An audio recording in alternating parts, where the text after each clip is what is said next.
नमस्कार विद्यार्थी मित्रांनो, इयत्ता 12वीच्या इतिहास विषयाच्या पुढच्या सत्रामध्ये तुमचं पुन्हा एकदा मनापासून स्वागत। मी डॉक्टर शिवानी लिमये, फर्ग्युसन महाविद्यालय पुणे येथे इतिहास या विषयाच्या अध्यापनाचे कार्य करते। विद्यार्थी मित्रांनो, या आधीच्या सत्रामध्ये आपण भारताचं राजकीय एकीकरण कसं झालं हे अभ्यासलं। आज आपण दोन महायुद्धांचा भारतावर काय परिणाम झाला हे अभ्यासणार आहोत। विद्यार्थी मित्रांनो, आपण काळाच्या दृष्टीने विचार करता थोडेसे मागे जाणार आहोत पुन्हा एकदा।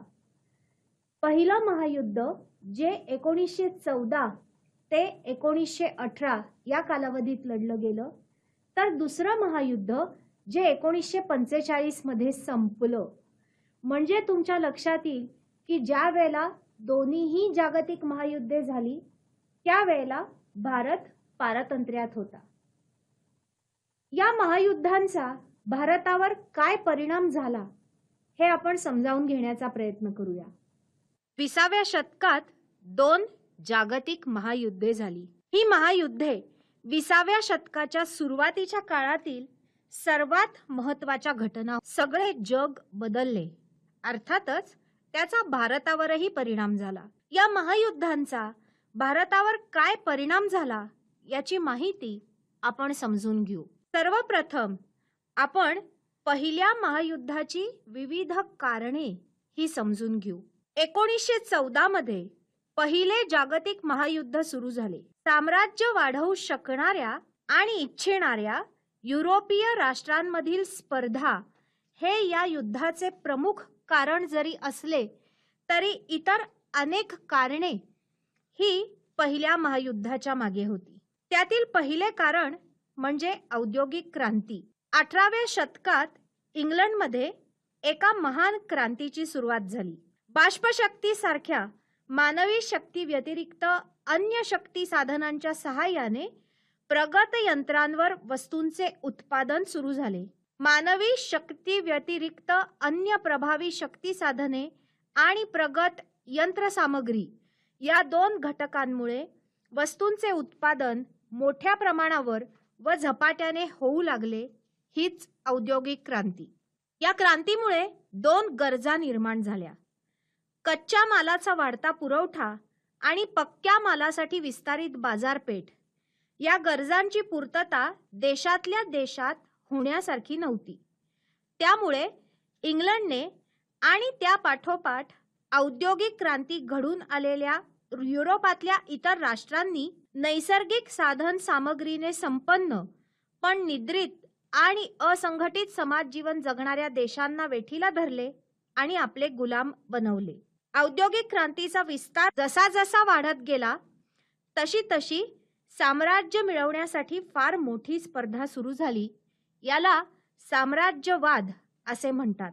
हळूहळू या स्पर्धेला सत्ता स्पर्धेचे रूप प्राप्त झाले। पहिल्या जागतिक महायुद्धापूर्वी अशी स्पर्धा इंग्लंड विरुद्ध जर्मनी आणि ऑस्ट्रिया विरुद्ध रशिया यांच्यात निर्माण झालेली होती। इंग्लंड आणि जर्मनी यांच्यातला उघड संघर्ष टळला, पण रशिया आणि ऑस्ट्रिया या संघर्षाचं रूप हे सुज्ञ नव्हतं।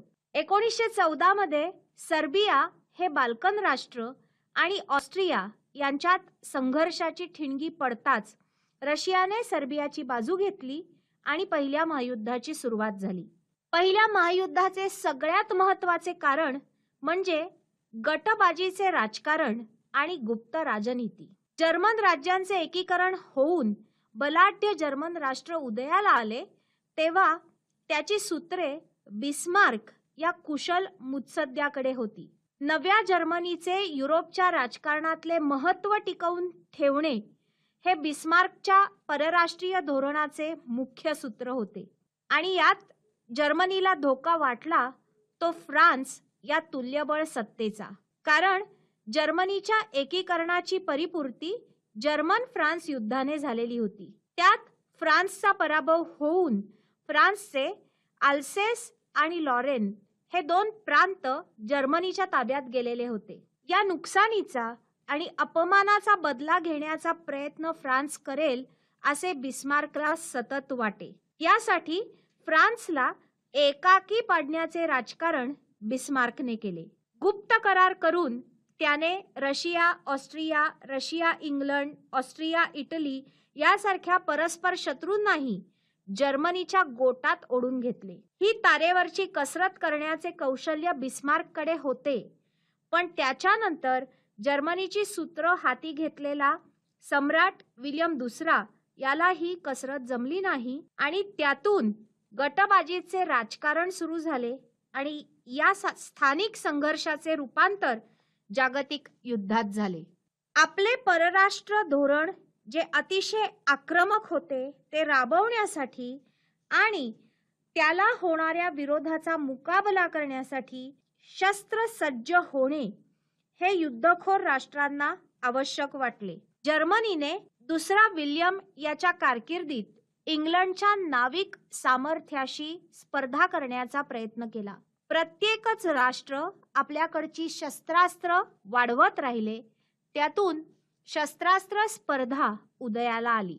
पहिल्या महायुद्धाला कारणीभूत ठरलेले सगळ्यात मोठे कारण म्हणजे युद्ध वा संघर्ष शांततामय मार्गाने सोडवण्याचे प्रयत्न करणारी आंतरराष्ट्रीय संघटना या काळात अस्तित्वात नव्हती. तात्कालिक कारण किंवा ज्या निमित्ताने हे युद्ध सुरू झाले ते कारण आपण पाहूया.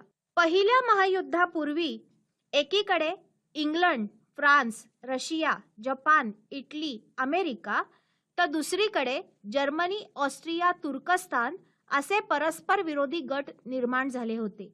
युद्धाची सुरुवात ऑस्ट्रिया व रशिया या संघर्षाने झाली, पण प्रत्यक्ष युद्धास कारणीभूत ठरले ती घटना म्हणजे ऑस्ट्रियन राजपुत्र आर्च ड्यूक फ्रान्स फर्डिनांड आणि त्याची पत्नी यांचा सर्बियामध्ये एका सर्बियन माथेफिरूने खून केला. या प्रकरणात सर्बियाचा हात असावा अशी ऑस्ट्रियाची खात्री होती. त्यामुळे ऑस्ट्रियाने सर्बिया विरुद्ध युद्ध पुकारले. तेव्हा रशिया सर्बियाच्या मदतीला धावून गेला.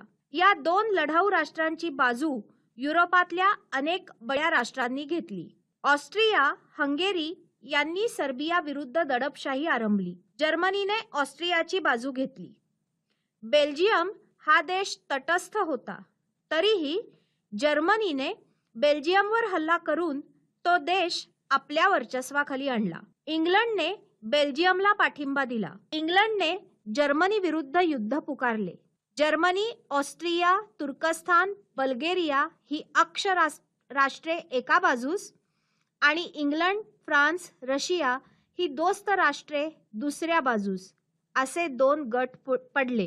पुढे इटली मित्र राष्ट्रांच्या गटात सामील झाला. अमेरिका सुरुवातीला महायुद्धात सामील नव्हती. महायुद्धाच्या अखेरच्या काळात अमेरिका युद्धात सामील झाली. या युद्धाचे जे विनाशकारी परिणाम झाले एकंदरीतच सर्व जगावर त्याची माहिती आपण घेऊ. पहिले महायुद्ध हे तोपर्यंतच्या इतिहासातील सर्वात विनाशकारी आणि खर्चिक युद्ध ठरले. 1 कोटीच्या या युद्धात सुमारे 1 कोटीच्या आसपास सैनिक ठार झाले तर सुमारे 2 कोटी सैनिक जखमी झाले. सैनिकांव्यतिरिक्त सर्वसामान्य नागरिकांनाही आपल्या प्राणासाठी मुकावे लागले. प्रचंड वित्तहानी आणि प्रचंड जीवितहानी हे या युद्धाचे वैशिष्ट्य सांगता येईल. या युद्धामुळे युरोपच नव्हे तर जगातील सर्व राष्ट्रांना आर्थिक समस्या भेडसावू लागल्या. पराभूत राष्ट्रांप्रमाणेच विजयी राष्ट्रांनाही युद्ध खर्चाचा ताण हा सहन करावा लागला. कर्जबाजारीपणा, चलनवाढ, बेकारी, महागाई अशा अनेक आर्थिक समस्या या युद्धाने निर्माण केल्या. 1929च्या जागतिक महामंदीने या समस्यात भर घातली. मानवाचे नैतिक अधःपतन हे या युद्धामुळे सर्वांच्या समोर आले. क्रौर्य, साम्राज्यवादी लालसा, गटबाजी, धनलोभ, काळा बाजार अशी मानवी संस्कृतीची काळी बाजू ही उघड झाली, तर सर्वसामान्य लोकांवरचे युद्धाचे मानसिक परिणाम हे भयंकर होते. भीती, वैफल्य या भावनांचे सावट युद्धग्रस्तांना अनेक वर्षे भोगावे लागले. या युद्धानंतर जागतिक शांततेची गरज सर्वांना वाटू लागली. अमेरिकेचे अध्यक्ष वुड्रो विल्सन यांनी पुढाकार घेऊन आंतरराष्ट्रीय संघर्ष शांततापूर्ण मार्गांनी सोडवण्यासाठी राष्ट्रसंघ या आंतरराष्ट्रीय संघटनेची कल्पना मांडली. पुढे हा राष्ट्रसंघ दुसऱ्या महायुद्धात लयाला गेला, पण जागतिक शांततेसाठीचा पहिला प्रयत्न म्हणून हा महत्त्वाचा ठरतो. युद्ध सुरू होण्याच्या सुमारास रशियातील परिस्थिती स्फोटक बनलेली होती. रशियाच्या युद्ध प्रवेशाने झारशाहीचे भ्रष्ट, अकार्यक्षम रूप आणि दिवाळखोरी ही अधिक स्पष्ट झाली आणि रशियामध्ये लेनिन या नेत्याच्या नेतृत्वाखाली साम्यवादी क्रांती घडून आली. ही रशियन क्रांती म्हणून ओळखली जाते.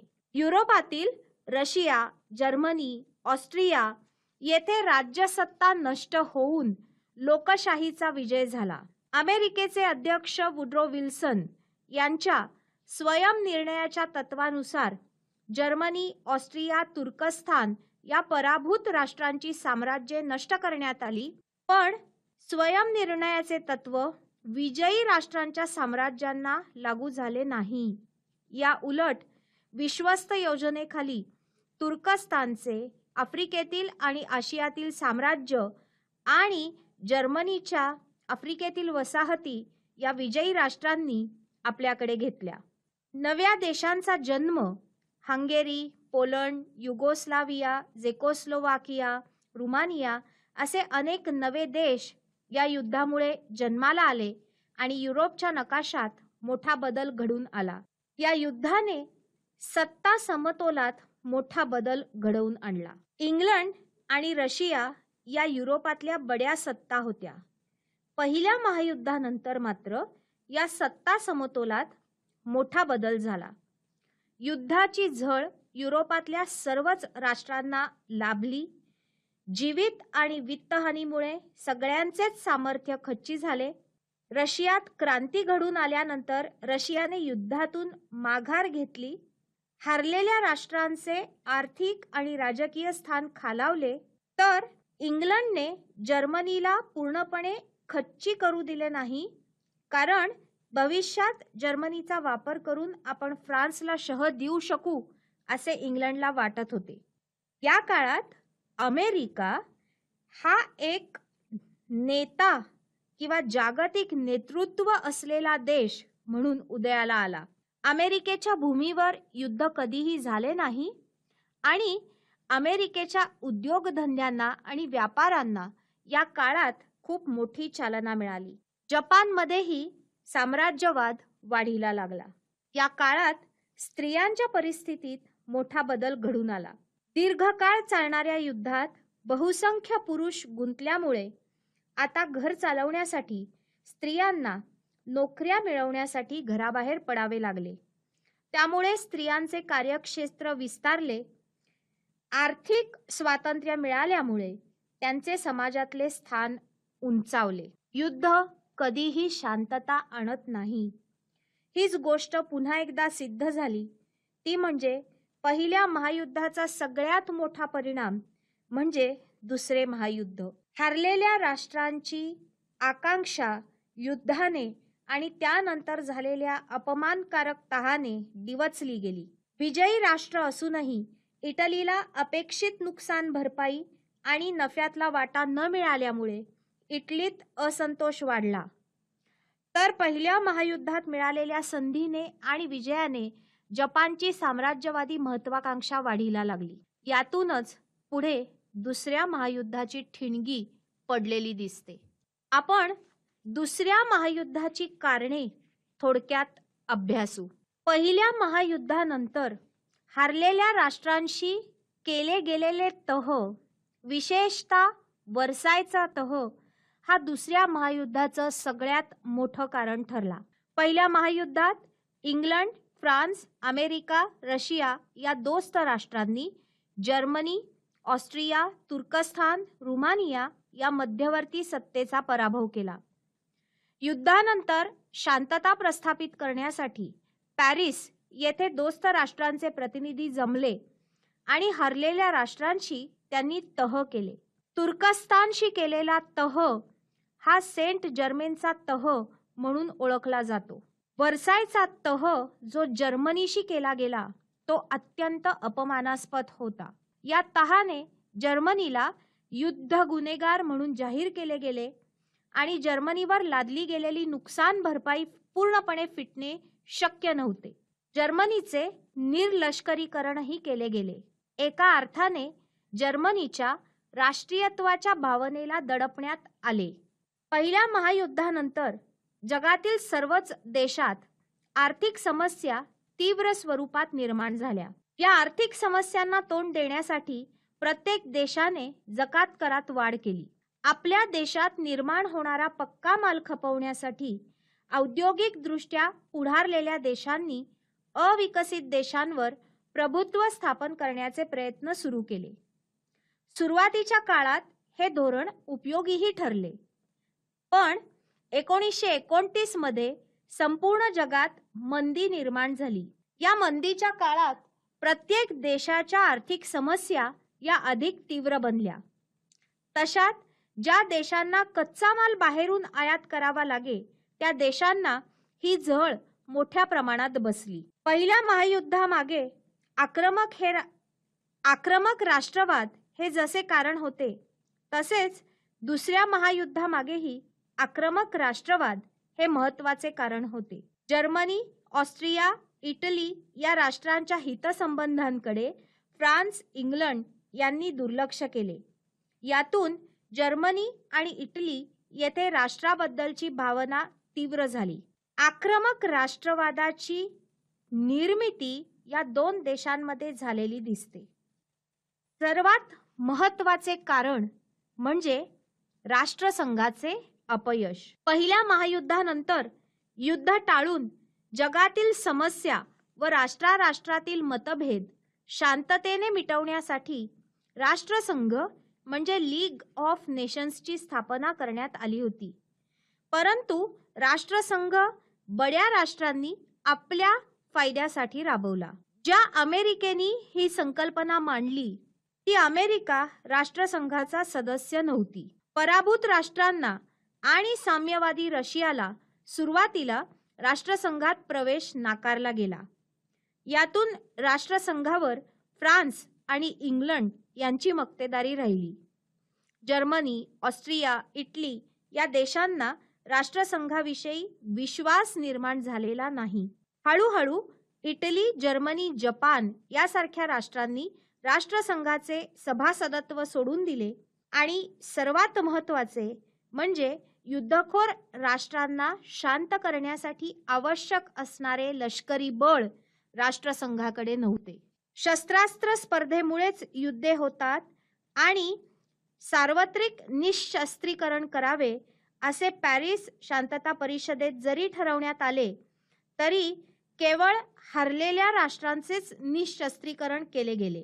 काही काळ उलटल्यानंतर हरलेल्या राष्ट्रांनी हे बंधन झुगारून दिले आणि युरोपातील सर्वच राष्ट्रे पुन्हा एकदा सशस्त्र बनली आणि शस्त्रास्त्र स्पर्धा मोठ्या प्रमाणावर सुरू झाली.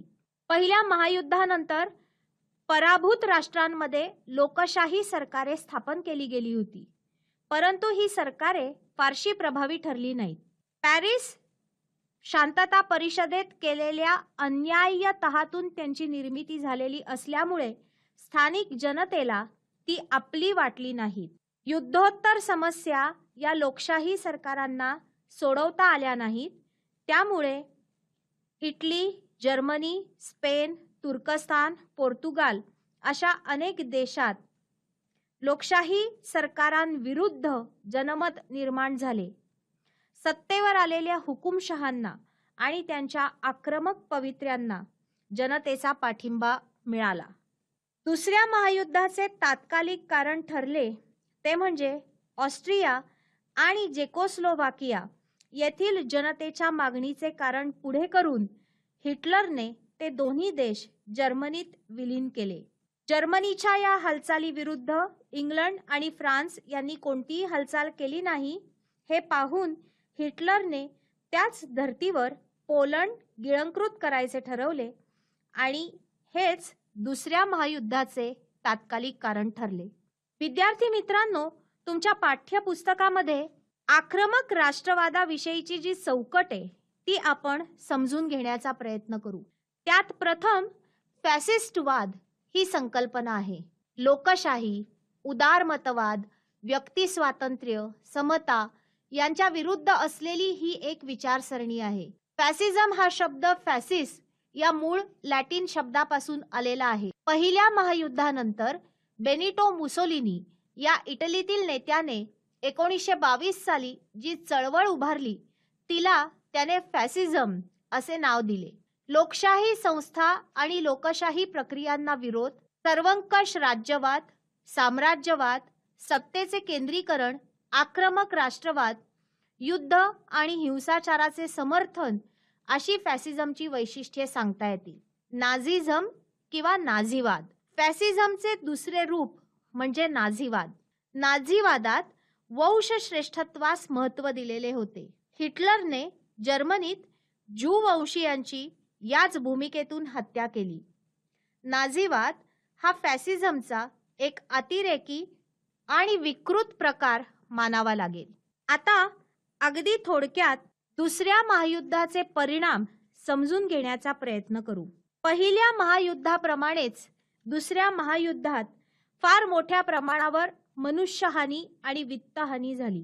सार्वजनिक बांधकामे, घरे, चांगल्या स्थापत्य कलाकृती, कारखाने, धरणे, दवाखाने अशा अनेक इमारतींची प्रचंड हानी झाली. या काळात दोस्त गट आणि अक्ष गट या दोन्ही गटातील राष्ट्रांनी लष्करावर प्रचंड पैसा खर्च केला. याशिवाय युद्धातील वित्तहानीमुळे सर्व देशात आर्थिक समस्या उभ्या राहिल्या. पैसा उभा करण्यासाठी प्रचंड प्रमाणावर करवाढ करण्यात आली. विविध कर्जे उभारली गेली. चलनवाढ करण्यात आली. याचा परिणाम भाववाढीत करण्यात आला. बेकारीचा प्रश्न मोठ्या प्रमाणावर उभा राहिला. प्रत्यक्ष युद्धामुळे ज्या नागरी वस्त्या उद्ध्वस्त झाल्या होत्या त्यांच्या पुनर्रचनेसाठी जो पैसा आवश्यक होता ती तूट भरून काढावी म्हणून छोट्या राष्ट्रांनी मोठ्या राष्ट्रांकडून मोठ्या प्रमाणात कर्जे घेतली. या युद्धाचा एक विधायक परिणाम म्हणजे आशिया आणि आफ्रिका खंडात जागृती घडून आली. युद्धोत्तर काळात आशिया आणि आफ्रिका खंडातील वसाहतींनी आपल्या स्वातंत्र्य चळवळी अधिक तीव्र केल्या. England, Holland, Italy, France, Portugal यांसारख्या साम्राज्यवादी सत्ता युद्धामुळे दुर्बल झालेल्या होत्या. आपली साम्राज्ये सांभाळणे त्यांना आर्थिक दृष्ट्या परवडणे अवघड झाले. आफ्रिका आणि आशियातील अनेक वसाहतींना स्वातंत्र्य मिळवण्यासाठी दुसऱ्या महायुद्धाने निर्माण केलेली परिस्थिती ही बऱ्याच अंशी कारणीभूत ठरली. संयुक्त राष्ट्र संघटनेची स्थापना हे दुसऱ्या महायुद्धाचं सगळ्यात मोठं परिणाम. राष्ट्रसंघ दुसरं महायुद्ध टाळू शकलं नाही, परंतु भावी काळात आता युद्ध झालं तर संपूर्ण मानव जातीच्या अस्तित्वाला धोका आहे हे जगातल्या सर्व सत्तांनी ओळखलेलं होतं. देशादेशातील संघर्ष शांततेच्या मार्गांनी सोडवण्यासाठी एक आंतरराष्ट्रीय स्वरूपाची संघटना असणं गरजेचं आहे हे आता सगळ्यांना पटलं आणि यातूनच संयुक्त राष्ट्रे म्हणजे युनायटेड नेशन्स ऑर्गनायझेशनची स्थापना झाली. दुसऱ्या महायुद्धाचा सगळ्यात महत्त्वाचा परिणाम म्हणजे जागतिक राजकारणाची सूत्रे इंग्लंड आणि फ्रान्स यांच्याकडून अमेरिका आणि रशियाकडे गेली. यातून नवीन सत्ता समतोल अस्तित्वात आला. जगाची 2 गटात विभागणी झाली. दुसऱ्या महायुद्धानंतर भांडवलशाही तत्वज्ञानाचे द्योतक असलेला अमेरिका तर साम्यवादाचा पुरस्कर्ता असलेला रशिया यांनी आपल्या भिन्न मतप्रणाली आणि भिन्न जीवन पद्धतीचे नेतृत्व केले. त्यांनी आपल्या गटात नव्याने निर्माण झालेले देश ओढायचा प्रयत्न केला. यातून जगाची विभागणी ही 2 गटात झाली. शीतयुद्ध किंवा कोल्ड वॉर हे दुसऱ्या महायुद्धाचे सगळ्यात मोठा परिणाम, याची माहिती आपण पुढच्या पाठात घेणार आहोत. विद्यार्थी मित्रांनो, अशा पद्धतीने आजच्या सत्रातून आपण पहिल्या महायुद्धाची कारणे, पहिल्या महायुद्धाचे परिणाम, दुसऱ्या महायुद्धाची कारणे आणि दुसऱ्या महायुद्धाचे परिणाम हे अभ्यासले. भारत हा या दोन्ही महायुद्धांच्या कालखंडात ब्रिटिशांची वसाहत होता. अर्थातच भारत त्याची इच्छा असो किंवा नसो युद्धांमध्ये ओढला गेला. या महायुद्धांचे भारतावर विशेषत्वाने परिणाम झालेले दिसून येतात. त्याची माहिती आपण पुढील सत्रात घेऊ. धन्यवाद.